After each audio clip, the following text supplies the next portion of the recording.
Well, hello, hi, it is me, it is I. Small town lady, you're hiding these every internet and akastraha and bakalau yala.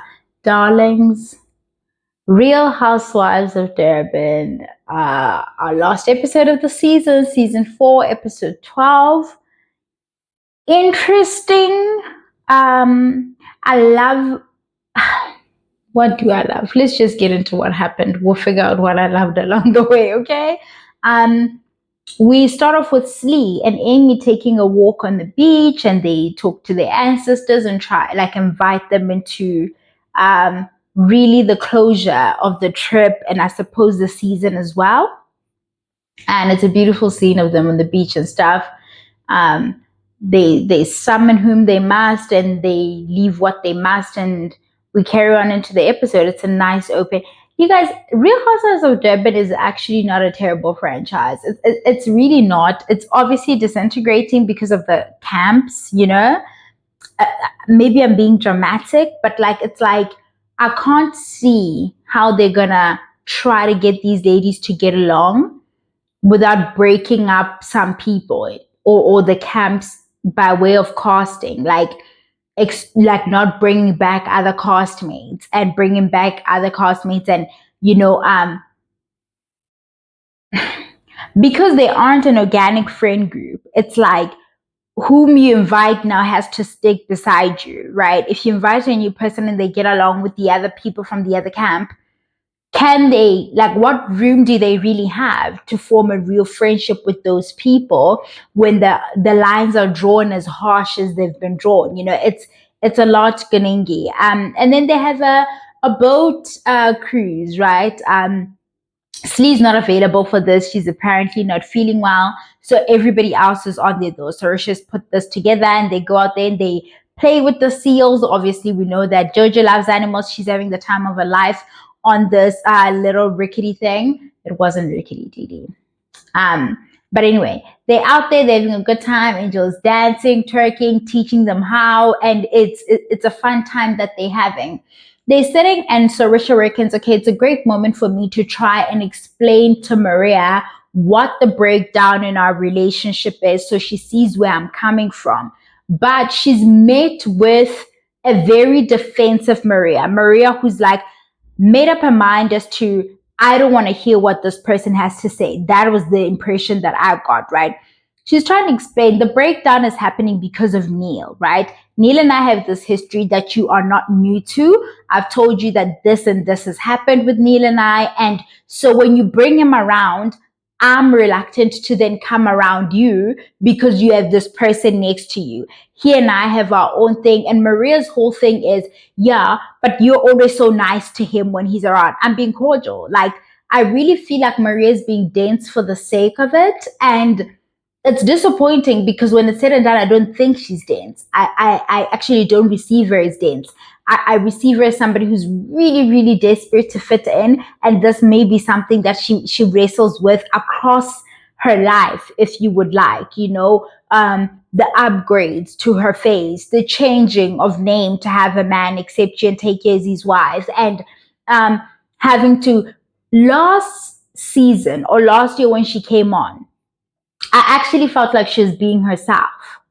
But in doing so, she lost the friendship she had with Joe that she clearly values and she wants back.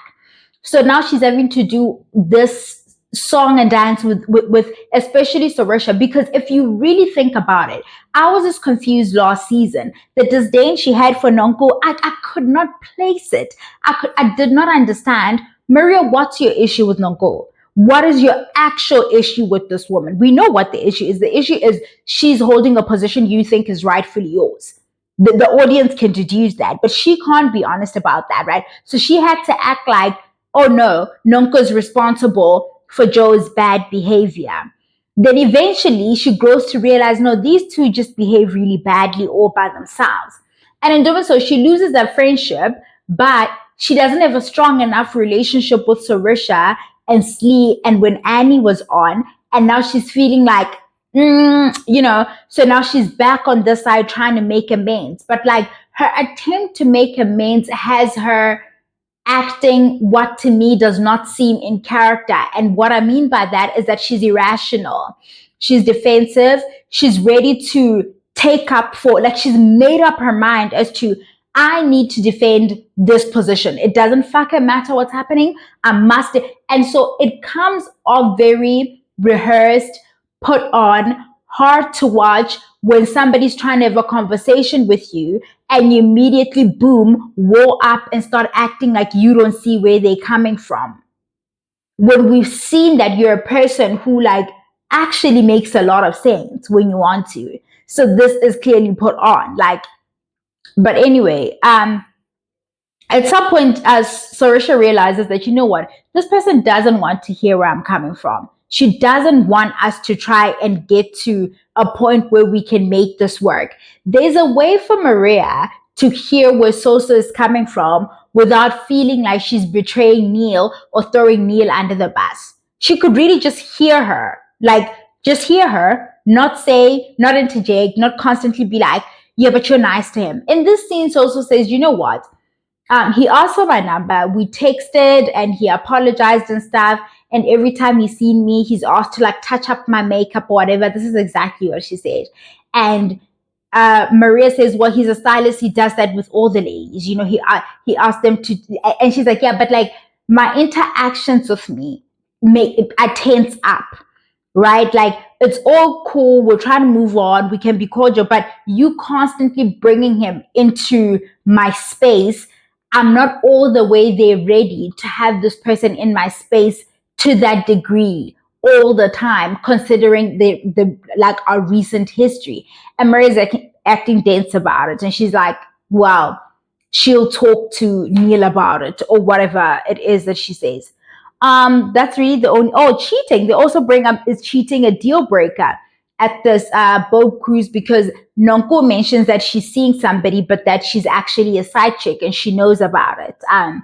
And he's interested in being a polygamist. But that's what they say when all the men are cheating on their significant others. The new thing to say is that, I want to be a polygamist. And then you believe them. But Nonko doesn't want to get married. So she's on the right path in that regard. She's not selling herself dreams of marriage. Great, Nonko, you're on the right track with this one. Except, you know, whatever. I am not in the business, you guys may know this, of defending marriage as an institution, as a construct. I don't give a shit. It's for the people who participate in that thing to uphold the values that make up said construct and to protect it. I don't care about it. I don't give a shit. So I have no moral anything to come from and be like this or that. Jojo, for the first time, after blindly just supporting her with RD last season, is like, you know what? I feel like you're actually settling, because you've never said you want this kind of lifestyle.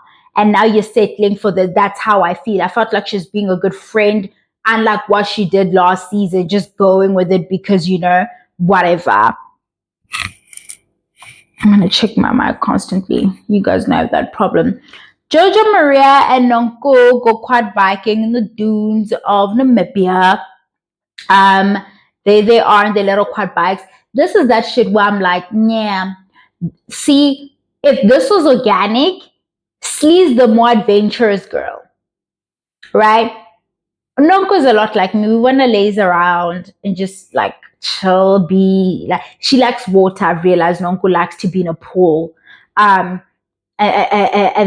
stuff of that nature. Whereas, like, when Annie was on, and Jojo and Slee, they're the girls that like to do a little bit more physical stuff, get rowdy, gym, things like that. If this was a real life situation, she would go quadding with the girls that would organically gravitate to that quadding kind of shit, you know?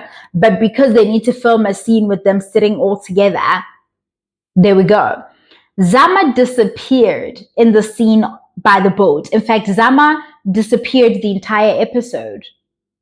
Really. And I'm not saying she should, like, you know, interject and inject herself into situations where she doesn't belong, but she's almost not there. And it's not good. It's not good for her. She's trying to come back next season. I understand when you feel like you've done too much or too much has been done to you, you want to retreat into the back and be as quiet as possible. and disappear into the wall. Yeah, but it doesn't work for television. It doesn't. They go quadding, and then they have a chat, and they decide that they don't trust Zama. After the interaction at the beach, when Zama was like, I feel like you and Angel ended up having an even-handed exchange. I wasn't paying attention when you guys initially started arguing, so I can't speak to what the exchange was.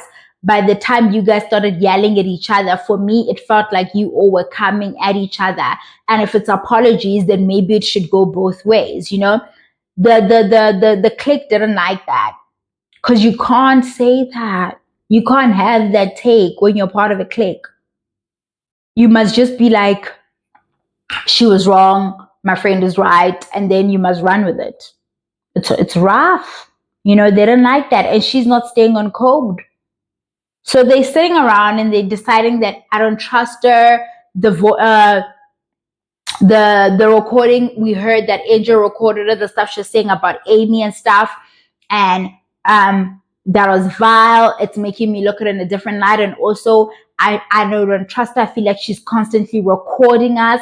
Nothing has changed regarding Zama and Zama's character. Nothing really. If Zama had taken up for Nongo at the beach when Amy threw that glass of whatever, champagne, spilled that on Zama.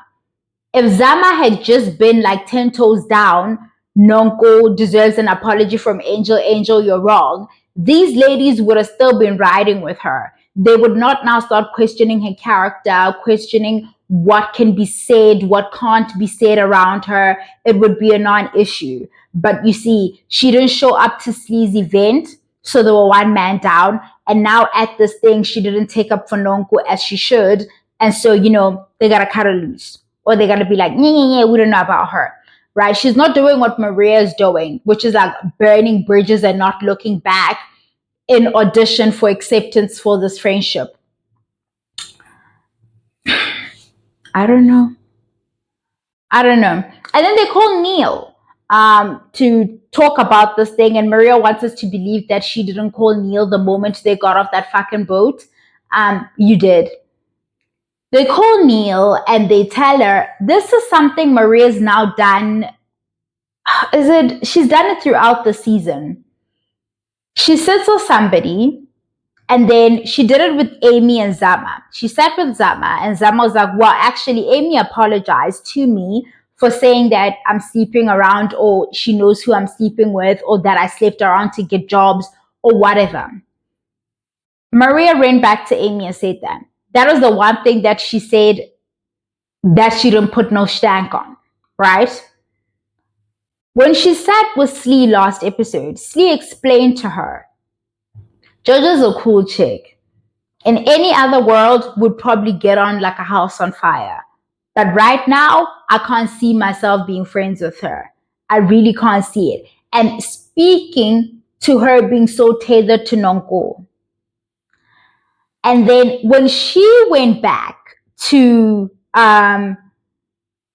tell the ladies, when she was at the pool with Slee, with Jojo and Nonko and Zama, her narration of it was very much like, oh, she says she hates you guys and she'll never be friends with you. Very much, that was not Slee's tone. Like, there is no way you don't understand what Slee was saying to you, Maria. You don't have comprehension problems. You're not Nonko. And she's doing it now with Neil. Oh, Sarisha says you're always begging to do her makeup. I believe Sarisha said every time he sees me, he's always saying, oh, can I touch up your makeup? Or can I powder you a bit? That is barely her saying, oh, she put stank on it. Every time she delivers the message to the person whom she knows already, as in like having a difficult time with this other person, she puts stank on it. She does that, right? It's bordering on being somewhat a liar or telling the truth with extra seasoning. Don't do that. Don't do that. If they wanted spice on it, they would have did that from like jump, you know? But anyway, they say to Neil, and then Neil goes off and calls Sarisha a side chick, and they gasp and they laugh. These are the my children are gonna get bullied women. It's that exact group of women of, or don't insinuate things about me that will open my child up to being bullied. But this that Neil said is something to cackle and giggle about on national television. Okay, it's interesting. Slee hosts the ladies she gets along with for a showcase of her work. I feel a lot of things about Slee's line, and even before I saw it, I'm like, she came on. It's like the bitches don't know how to stay on brand, and it's like, is there no team? Fine, yes, you can't afford a team from jump, but it's like a good group of girlfriends who are in tune enough with how to try and move. We know her as a textile bitch, right? Like she's an interior girl. We've seen her home, or the little bits that we've seen. Her fashions are very much her. Sometimes, there's nothing wrong with this collection. It's ready to wear, but it's like, why would I not go to Shein and buy a like a set similar to what she showcased here, and I'm gonna get two. Like, fast fashion has made it hard to go into fashion and be profitable, and we know that, especially in South Africa. I feel it's really hard to propel whatever celebrity you have into a business and get the kind of support that you think you get simply because you're hyper visible or now famous. Like, the housewives will always have a hard time selling us something, and I don't know how to explain it. It's like the market that they're dealing with in terms of the like South Africa as like the market, like a variable market.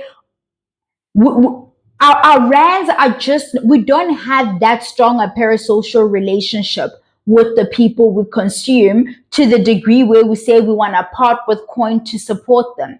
Look at even the people who aren't necessarily famous from being on reality shows. Boite's ventures fail each year. They overshoot with Boite. Boite is not Bonang. Boite is not Bonang. You guys saw me drinking bubbles the other day. I've got like a can left, and I'm gonna like boom, hit it to the head before I go to bed. It's fucking delicious. I love it. But how many people are of Bonang stature in this country? And how many of them, if they were to launch something, because you're relying on our parasocial thing with you to say, I want to go support Slee's brand. Then I get there, and the threads are giving very much fast fashion, polyester with 2% cotton, or whatever the case is. And I'm like, what the fuck is this? If you're going to go into fashion lately, I feel it needs to be high end, and it needs to be real good designer pieces, right? She does well when she's wearing like a dinner party, whatever. So maybe her line was supposed to be a line of dresses that you could wear to like traditional weddings and stuff like that, and limited, like, a set number of each piece, across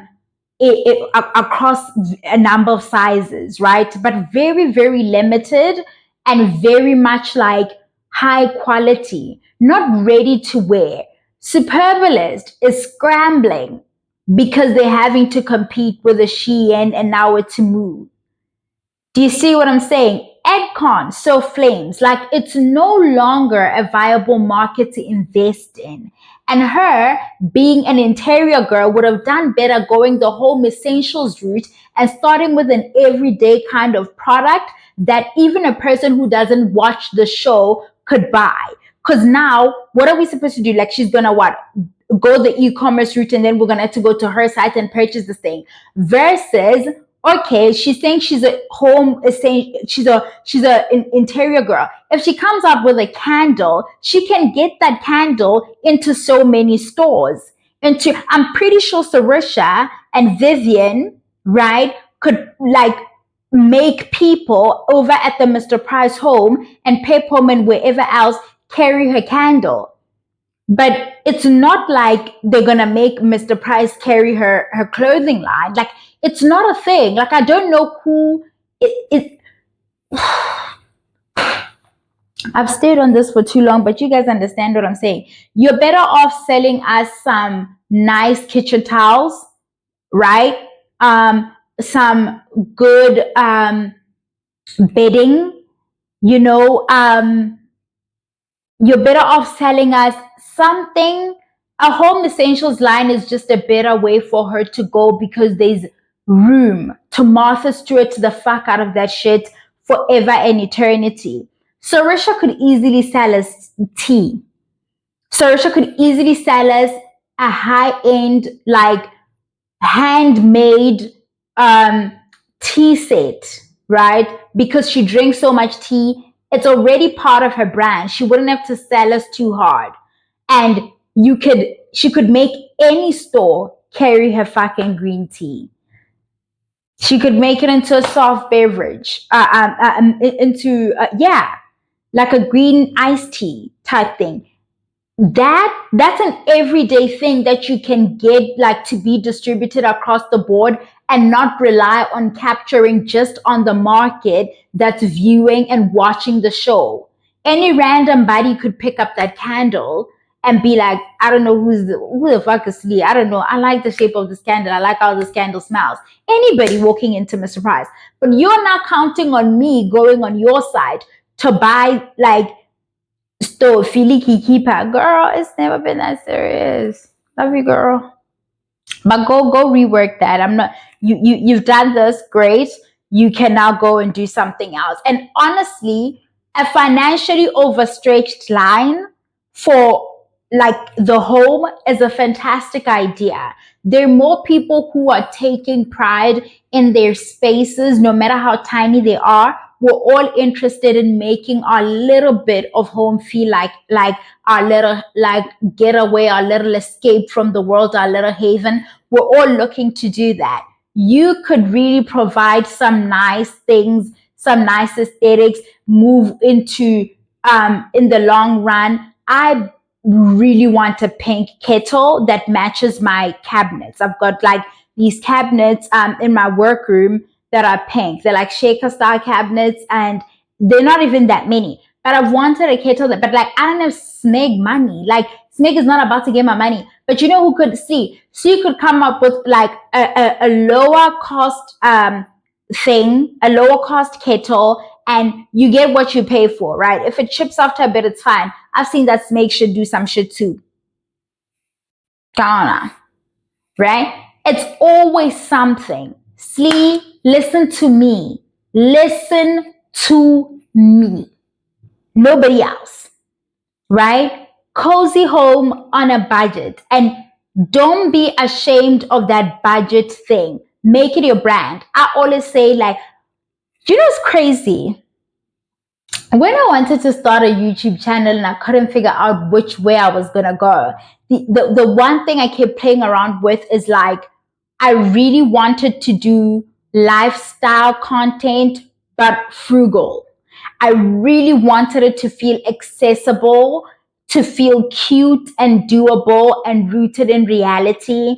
I don't do groceries at Woolworths.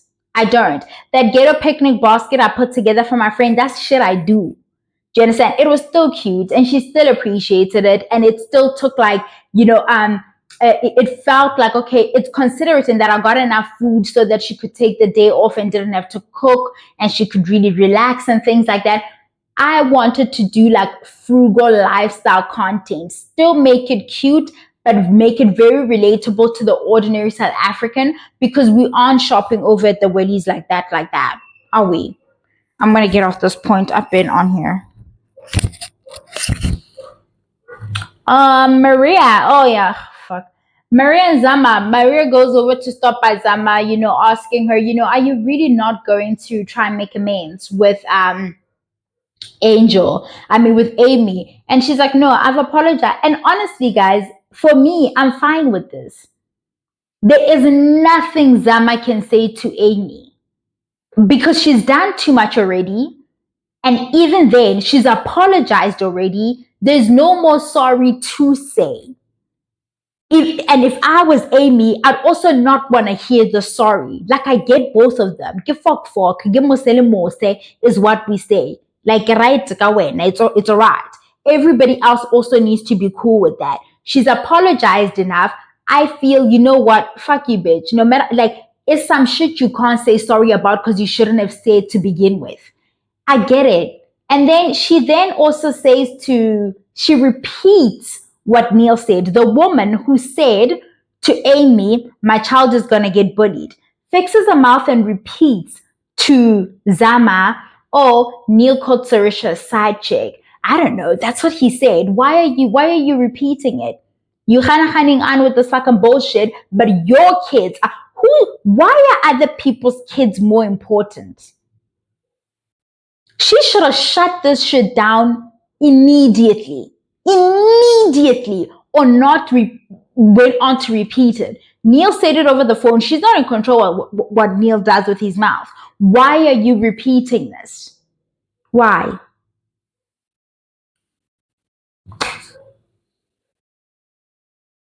Anyway, so then Amy sit down for a little chat, and we learned that Amy had a reading for her. Her grandmother came through. It was a very beautiful moment. I love how open Sarisha is spiritually. I love how this cast, how spirituality and even religion, because even in the scene with Amy, with Zama and Maria, Zama had her Bible on her side table, or the little dresser, or whatever it is. But it comes into play always somehow, that these people all crave to be connected to a higher power. I like that. I do. The last dinner, the last supper, darling. The ladies arrive out there in the desert. They have a cute little setup for them. The moment they walked in, I looked at the candles. I'm like, are those real candles? Because these women should not have real candles around them. I thought that because I could see that the flowers are faux flowers. But okay, we move. Everybody sitting down, whatever. On their way, what's her name? Maria said in the car, she's driving along with her squad. She's like, yeah, I heard that somebody may have had a fashion show, and I think it's Slee, and everybody was surprised, because they weren't invited. Slee had Amy,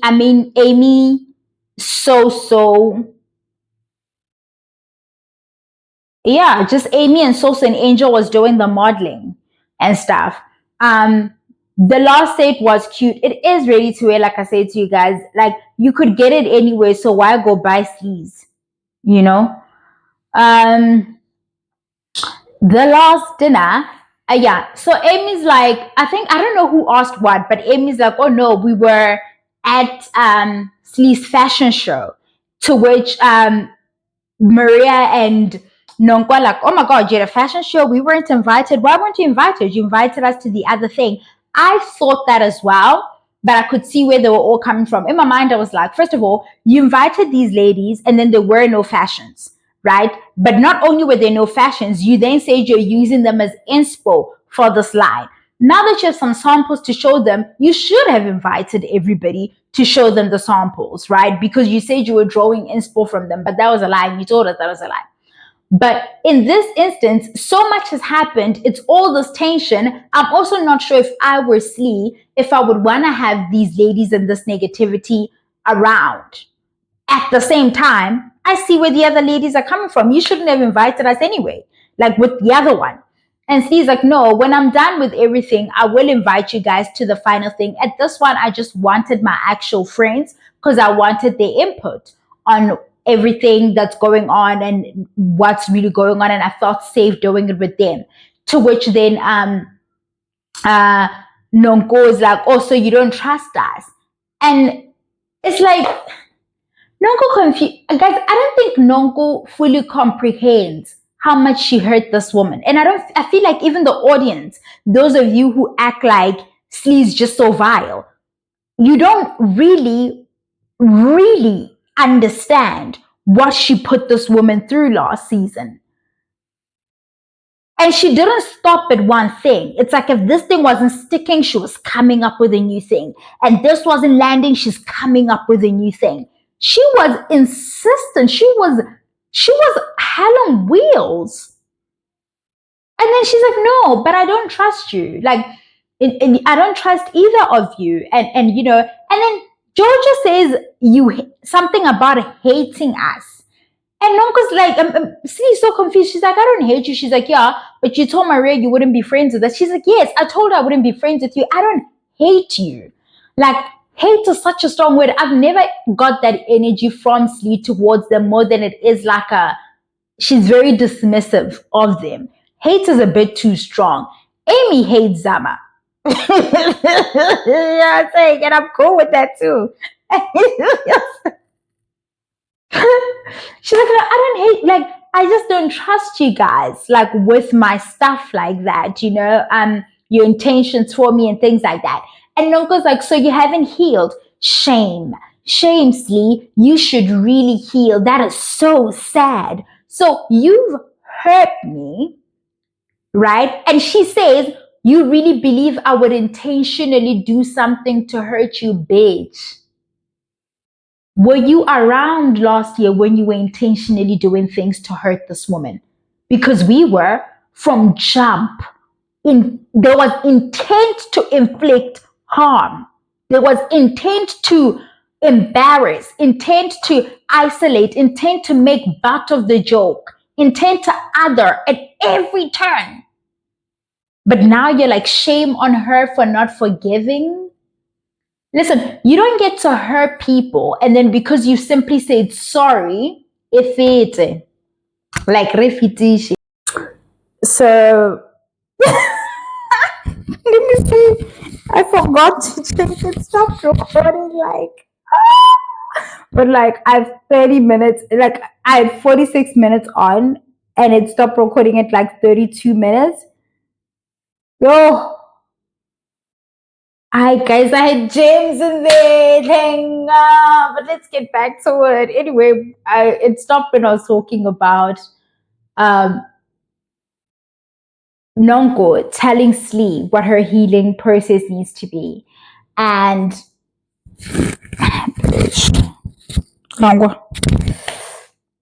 I was just like, how do you hurt somebody? How do you inflict that much harm on somebody? And then you think you get to decide to tell them when to get over it or how to get over it. It's like, you saying sorry isn't the end of it. Like, you can't just say because you apologized and you owned it, I should be over it.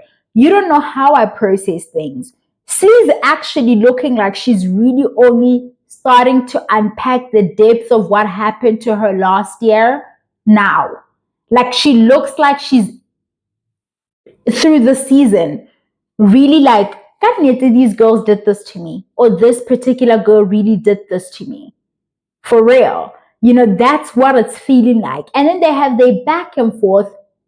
And Maria's like, well, Slee, that's enough now. And then Slee's like, who the fuck do you think you are to tell me that's enough now? Maria stands up. Why? Why is Maria standing up? Why? Maria standing up because Maria needs to prove to Jojo that, see, I will defend Nonko. Please don't dump me. Keep me as your friend. I like wearing matching Luma trousers together. Not that Slee telling her to shut the fuck up is the cutest thing ever, but like, it's not the nicest thing that could happen, but like she took it like it had to escalate. Like the performance had to be good. Like, see, I'm really down for the team, you guys. Like, I really got your back like this. Look, I'm ready to like, you know, jump this woman whom I usually get along with for you because I really want to be in the team. I want to wear the magic trousers, you know. Whatever, girl. And then she sits back down, and Jojo is like, you you said you would never be friends with me. Like, you're acting like I'm out here trying to be friends with you and I'm never gonna buy you a bag. What is the obsession with the bag? Jojo, you bailed Ruan out because that's the type of friend that you are. You're in a financial position to be able to do those things for your friends when they're in a tight spot. And that makes you a good friend in my eyes, right? Um, Other people may feel like it's a handout, like Maria. Maria feels like, well, you must teach a man must learn how to fit. Girl, just say you don't got access to the funds. Shut the fuck up, okay? Please. Fishing. Shut up. You know that man of yours is never going to give you money to bail fucking Ruan out. That's not the case with Jojo. But what is the obsession with this bag? If Sarisha is in the financial position to gift her friend this bag, which she is, and perhaps Slee is not in the same position to gift her something as expensive bag, but her friendship is gift enough for Sarisha.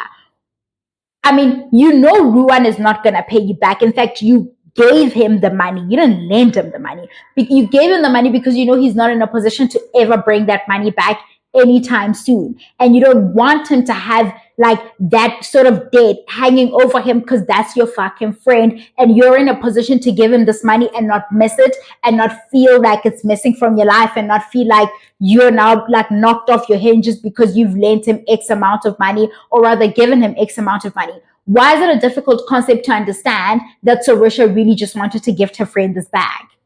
Why is everybody so bothered about Sarisha's friendship with this woman?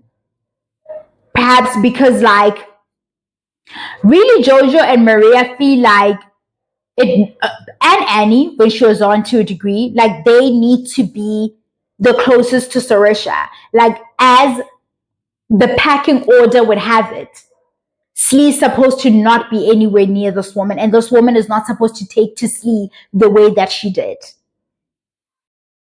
I really think that it doesn't even occur to them that Sarisha actually has so much respect for Slee.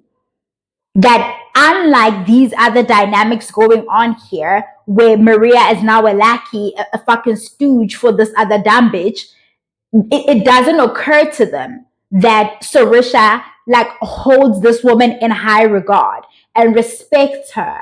Like, and they come from a similar place in terms of like their spirituality, their maturity, how they analyze things, how they dissect things, how they saw.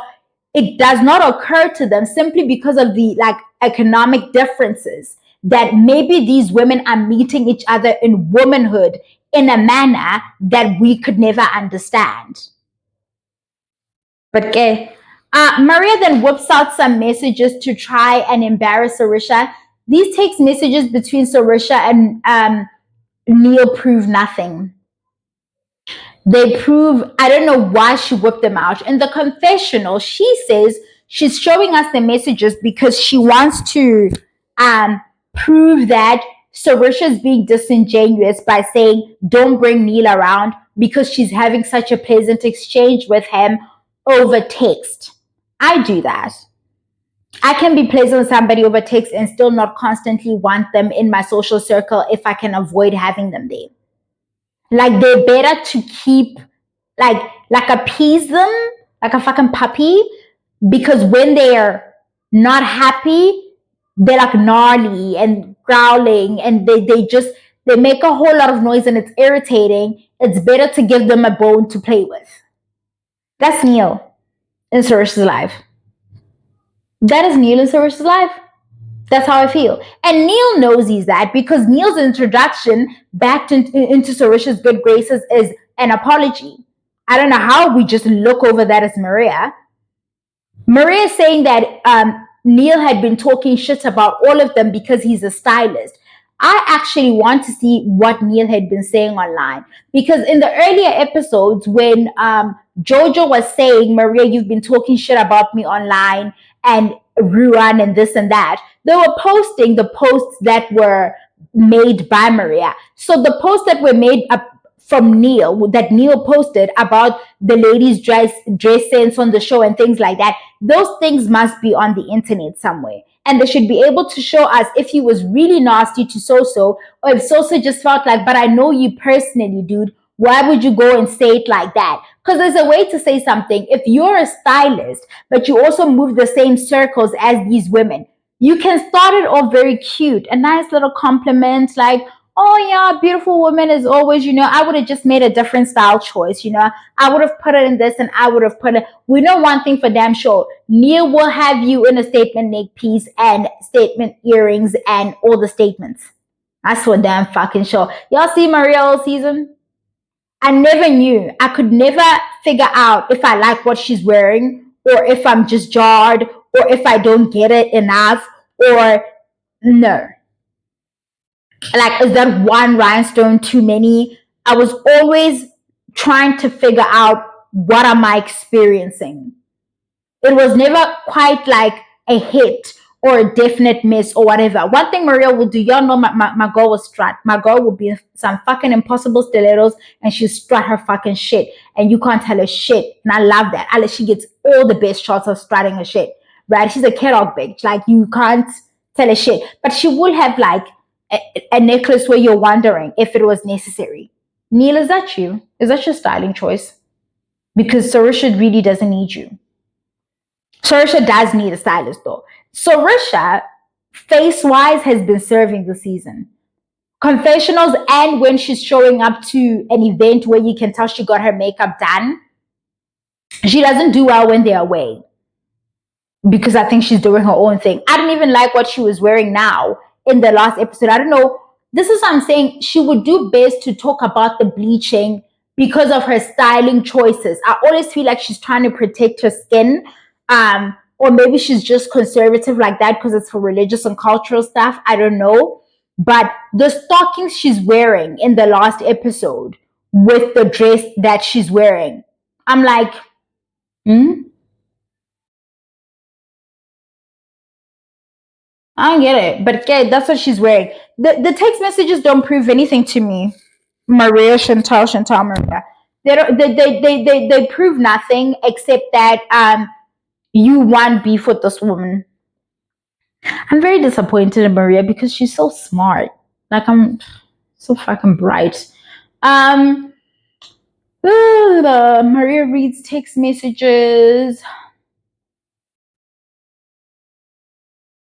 Oh yes, Nonko. Nonko then also like interjects and she's like, yeah, Sarisha, I feel like you are a manipulator. You're the one who told me last year that Maria doesn't like me. Bitch, Maria told everybody. I'm in Limpopo and she told me. Maria told anybody who had an ear. Because she was saying it to the camera every fucking chance she got. What are you? If Sarisha was being a friend to you and said to you, because she was such good friends with Jojo, she had to come around you often. Your friend Sarisha felt the need to see you all cute and chummy with her, thinking you and Maria were cool, but Maria was just putting up with you all the while talking shit about you. Sarisha was still friends with you, felt the need to pull you to the side and say, yo, that girl you're smiling that much with actually doesn't like you. Now you're turning around and saying to the rest of us, oh, I felt like you put this in our head and you whispered. Bitch, they even ran the footages. Okay, shout out to Jocelyn. Like, she said it. She said it to Ruan. She said it to Jojo. I believe she said it to anybody who would listen. She doesn't like you. She was blaming you for her friend's behavior. In her mind, you were enabling Jojo's behavior. She didn't want to call out her friend for her behavior because she still wanted to be friends with that rich girl. So they can be cute little rich girls together. You were disposable to her. It was easier for Maria to say, oh no, Nonko's making my friend act this way. My friend is actually not like this. But her friend is exactly like that. What do you mean? Her friend is exactly that bitch. What are you talking about? And then she says all of this. And then now, like, Sarisha's confused. She's like, what do you mean I've never been a good friend to you and I've been whispering? I've done things for you. Off camera, behind the scenes, helped you try to get your businesses indoors, helped set up meetings, move things around, got Viv to do this for you. Now you're turning around and telling me that I've never had your back and I'm whispering and I don't like you. Oh, my throat is dry, guys, and I don't know why. I actually remember how much Sorisha used to be an enabler of um Nonko. Sorisha looked at Nonko with like my wounded bird energy. Like she's gonna grow. I'm gonna pour into her until she grows into the woman that I see she always had that fucking shit with her. Even last year, when the fight happened and Jojo flung that glass, she checked in on Nonko the day after. When they came back from the trip, she went to Nonko's. She went to her house to go check on her, to have a conversation about this. But Nonko has been wanting Sorisha to be her cheerleader without at any point calling her out when she feels like she's doing anything wrong. And the moment Sorisha stopped playing that role, like she did in the first 2 seasons, Nonko started feeling like, well, so somehow. But Sorisha was still continuing to be there for her. She was just a bit more stern now. Her approach was, I'll be there for her, but when she's doing something I didn't understand, I'm going to have to call her out on it. She never liked that. See, Nonko's the one person who actually has no problems with Sorisha. Shouldn't have any nothing they can't really talk about, whatever it is she felt, oh, over here you did this to me and over here you did that to me. It didn't have to be whispering in your ear when Maria, like Obanchije, like the loudest speaker you could find in all of Etegwini, yelling at everybody, I hate that bitch Nonko. She's a snake and a weed. Like, girl. Anyway, Slee then says, what's the update with you and RD? And then I really don't think that's any of our business. And then Maria, guys, somebody else, I think Joe just said it.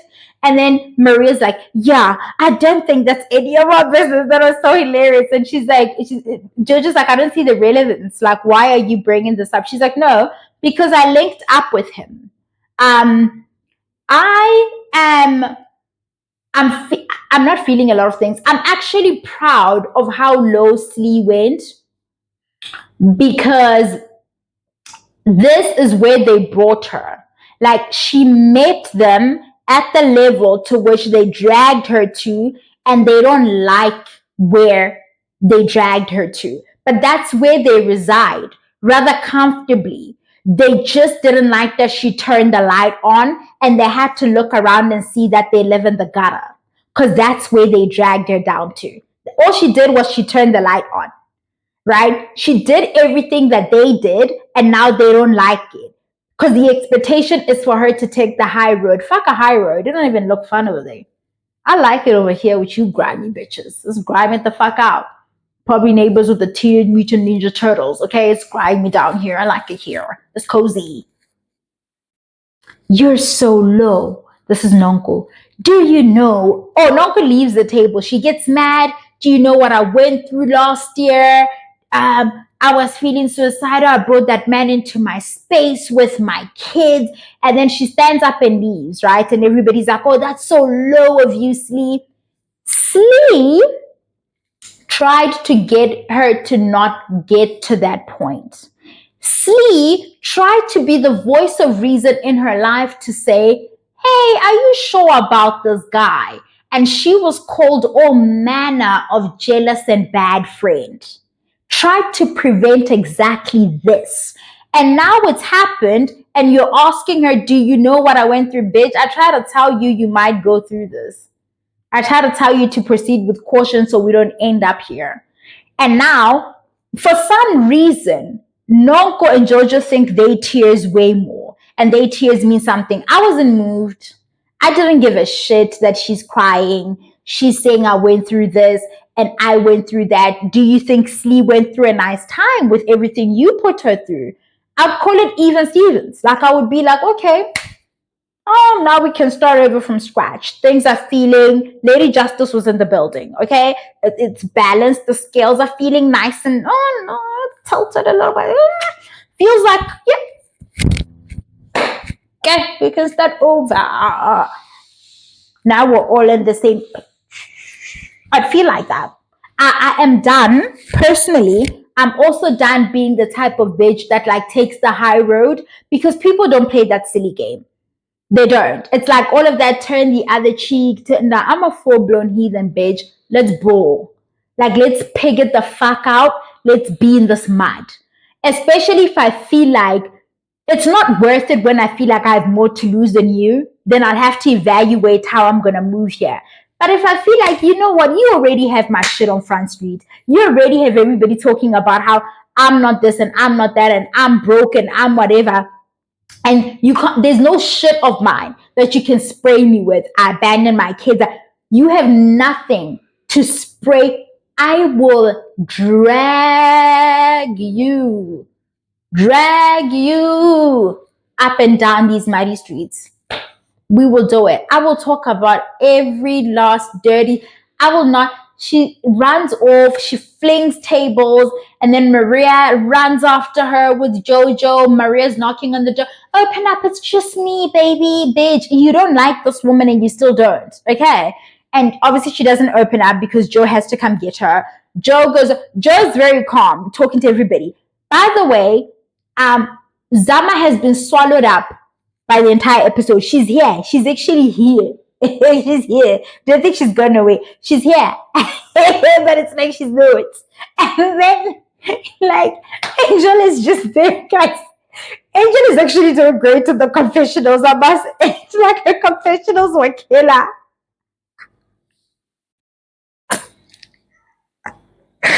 Yo, that rush hour one killed me. She's like, and then like Nonko throws this and it's like, what is it good for? And that's Angel. Me knowing the reference tells you how old I am. Oh my god. Oh my goodness. They managed to bring Noko back to the table. She tells her little sob story again of how she went through this and how dare you go and sit with him. And then they're asking Slee, why did you even sit with him? She's like, well, he had been asking and he had been asking. And I felt like I was attacked so much last year. Maybe sitting with him, I'd get a perspective as to what really happened and I would be vindicated. And Slee keeps saying, you know, I asked him why he would scam. I said, Slee, you don't need to qualify or justify this. I went to sit with him because I was being a messy ass bitch because I believe you're a messy ass bitch. Bite me. Boom. I guess who do. That's the thing. You don't need to try and clean it up. No. Don't do that at the reunion either if you all haven't recorded. Because I know you're waiting for me to post this review, Kessan. Watch your back. But anyway, all of this is happening. What does Nunk say? Yeah, she comes back to the table saying whatever it is she wants to say. And then Maria says something and says, what's her name? Angel has stood up. And then when Angel comes back, we hear Angel saying to Amy, Maria just called us defebe. And then Amy's like, hey? And then it gets passed down and she's like, she says to Slee, Maria called, I feel like Maria called us defebe under her breath. Then Maria's like, oh, are you looking for backup? And then she's like, Angel's like, don't insert yourself in conversations that you aren't really a part of like that. And then it's like, yeah, but I'm hearing you try to pass it down. And then Angel's like, dude, you stood up 3 times and you haven't done shit. And then Maria's like, well, let's go. I guess, son. She stands up. Johnson stands up. The Angel charges for Maria. Maria also stands up. Then now Amy's trying to hold Angel back. And then Jojo is trying to hold Maria. Angel, Jojo stood up first to hold Angel back because she was closer. Then when Amy stood up, she went to hold Maria back and Maria held her person back who is Angel. And I don't know if Angel got a lick in, but Angel looked put together still. Like physically, she looked like she was still fine. But Maria honestly started doing all of this and flick all by herself before anybody touched her. So I don't even know if Tingaki Angel managed to get a pop in there on the side. I don't like when the girls get physical. It's just like, oh my god, find your words. You're grown women. Use your fucking words. Like, fight with your words. Fucking uncouth. Sit down. Sit the fuck down. But the fact that Maria has now adopted JoJo's style of standing up and doing all that type of shit, I'm like, come on now, girl, don't do that. Like, don't do that either. But I don't like when the girls get physical. At some point, Jojo was like to earlier on when the back and forth was happening with Nonko and Slee. Oh, you hit her last year. That cancels out. That's worse than anything she ever did. Bitch, you fucking wish. First of all, she didn't hit her. She charged for her and she was restrained before she could hit her. Right? So I don't really think she put a finger on her. In fact, everybody said that everybody's like, oh no, you hit me. And then in the confessional, Nonko's like, well, she tried to hit me. I was like, bitch, these girls be lying. Anyway, Maria's there. I don't even think anybody touched Maria. Maybe Chantal, because my girl has like several people in her. Somebody did something to her, but I don't even know if Angel got a boop boop in there. But if she did get, they'll do a slow-mo there, we'll see. Then they all like go their separate ways. Nonko comes back to get her bottle of wine and breaks something. And Joe's like, I don't even think we need to pretend that we're friends anymore because we clearly just don't like each other. There's something that's happening with Sarisha that I feel that reminds me a lot of Kathy Hilton in that she seems to hold a certain position in this, not seems, it's very obvious she's married to a very well-to-do man who's very influential in many spaces, but more so even in that space that they all have to navigate. And there's a need to try and humble her. There's a need to try and expose her. And behind the scenes, Soso could be wielding that power like all manic and just being a menace to society and social spaces that they move in. But these women lack tact in how they're going to expose her if that's how they feel like she's really moving. And the second thing I feel is that she's in actual fact probably not doing all of that. But they all wanted to have Slee's position in her life. And the packing order in their minds is such that they should be sitting next to Sarisha. And if they're not sitting next to her, then they feel like they're opposition to her. And they must constantly come after her, try to cut her down, try to belittle her, try to expose her as this and or that, like all kinds of stuff. But I'm in no way suggesting that she hasn't done things that I just can't. For me, Maria saying Sfere is right on the same level as when Sarisha said Futak last season, right? Like I'm not even like trying to imply that she's a saint. I'm saying the moments that they're choosing to highlight her being this tyrant don't hold the kind of weight that they think it should, to me. But okay, we'll see what happens at the reunion, you all. Mwah, mwah. Bye, Yella. It's been a season.